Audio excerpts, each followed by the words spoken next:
안녕하십니까, 엄윤입니다.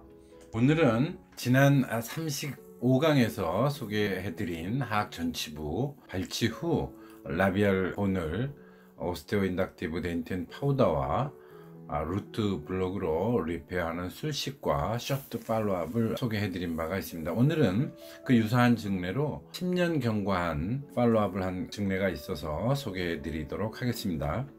하악 우측 1번, 남바 41번에 해당하고요. 지금 그림에 보시다시피 거의 루트 부분만 남아있고 PDL은 다 망가져 있죠.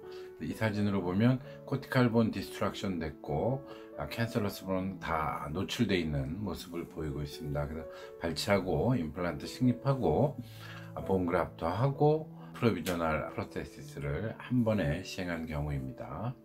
지금 요 발치할 치아이고요. 41번이고 실제 플랩을 열고 들어갔더니 42번과의 관계에 있어서 알베올라 본도 다 녹았고요. 31번도 마찬가지로 전부 리접션 되고 라비알 본 다 노출되고 31번, 42번도 루트 포션이 전부 익스포저 돼 있어서 플랜을 임플란트를 심고 라비알 월을 리페어 하지만 이쪽 익스포저 된 루트를 루트 플래닝 하고 전부 본그라프트를 해서 페리오적으로도 좀 더 본그라프트의 혜택을 좀 보도록 계획을 세웠습니다.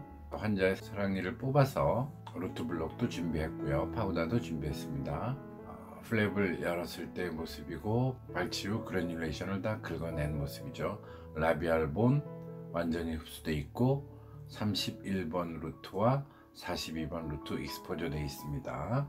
다행히 링괄 본 플레이트의 레벨이 여기여서 이 링괄 본 플레이트 레벨에 맞춰서 임플란트를 식립하고 루트 익스포저 된 맨 하단의 본의 경계, 임플란트를 심은 기준이 된 링괄 코티칼 플레이트의 경계를 이렇게 볼 수가 있습니다. 42번 쪽 루트를 보시면 여기가 하방의 본의 경계고요. 이 위에는 남아있는 링괄 본 플레이트로 임플란트 식립의 기준이 되었습니다. 31번도 보시면 이쪽에 링괄 본 플레이트가 남아있고 라비알 쪽으로는 많이 본이 흡수된 모습을 볼 수가 있겠습니다. 임플란트 식립하고 바로 프로스테틱 어바트먼트 장착하고 여기에 바로 임플란트와 접촉하는 부위, 그 다음 익스포저 된 31번과 42번의 루트 서페이스를 커버하기 위해서 오스테오 인덕티브 덴틴 파우더 커버한 후 그 위로 루트 블락을 세워서 라비알 본을 리페어 했습니다. 저희가 만든 마크로 포화로 블러드가 잘 젖어 들어가고 있는 것을 볼 수가 있고요. 그리고 시처하고 템포라리 프로세틱 레진차 바로 프랩해서 장착했습니다. 다이아마타 3.7에 14mm 임플란트를 심었고요. 라비알 쪽에 이렇게 리페어한 덴틴 블락이 보이고요. 원래 남아있던 링괄 플레이트지만 그 위로 올라간 덴틴 파우더가 보입니다. 그래서 여기가 남아있던 코티칼 본의 경계가 되겠고요.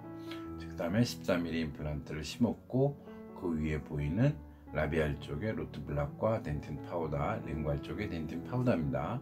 그래서 여기까지가 14mm 임플란트의 경계가 되겠고요. 이 위는 프로세틱 어바트먼트고 약간 오버해서 본그라프트가 됐죠. 그래서 실제로 이 오버된 본그라프트 라비알 쪽을 재보면 14mm 임플란트보다 조금 긴 15mm 정도가 나오고 있습니다.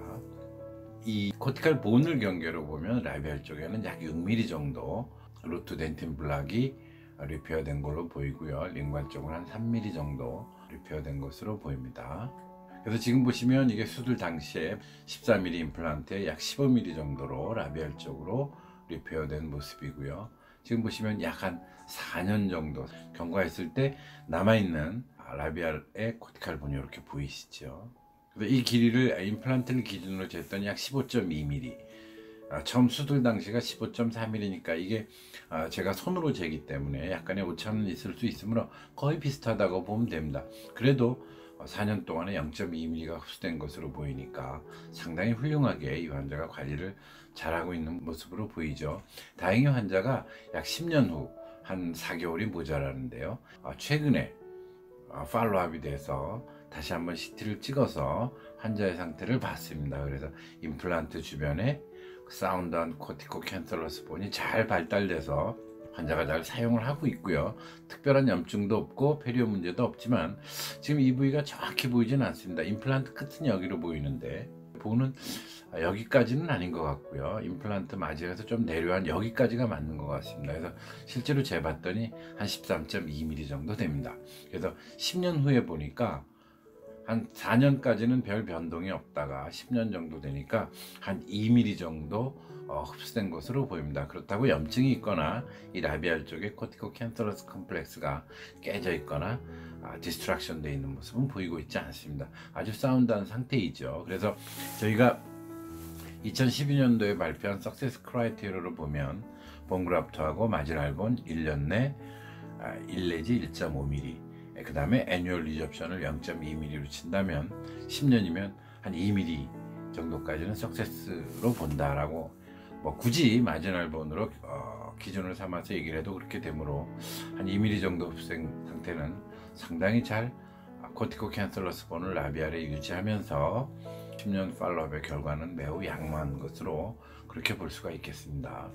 여기에 이제 좀 더해서 아까 수술 사진에서 보셨듯이 이 주변 치아 메지알 쪽에 31번, 디스탈 쪽에 42번에 노출된 루트와 리접션된 뼈를 임플란트와 본그라프트를 통해서 리페어하고 싶었었죠. 그래서 바로 이 부위인데요. 보이시죠?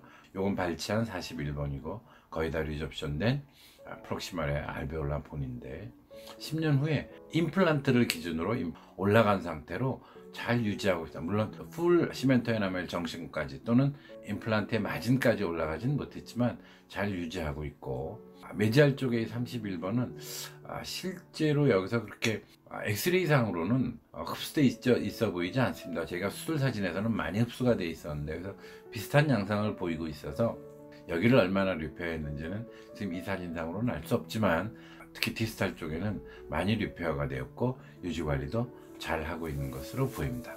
지난 35강에서 술식과 5개월 정도 된 팔로업을 보여드렸고 그 이후에 팔로업은 보고 드린다고 하였는데 그 중간에 아주 유사한 증례로 10년 경과된 증례가 있어서 본그라프트하는 술식, 라비알 본의 변화, 특히 주변 페리오에 대한 덴틴 파티클의 그래프트 후에 페리오적인 어떤 도움, 이런 결과를 볼 수가 있어서 소개해 드렸습니다. 감사합니다. 엄링이었습니다.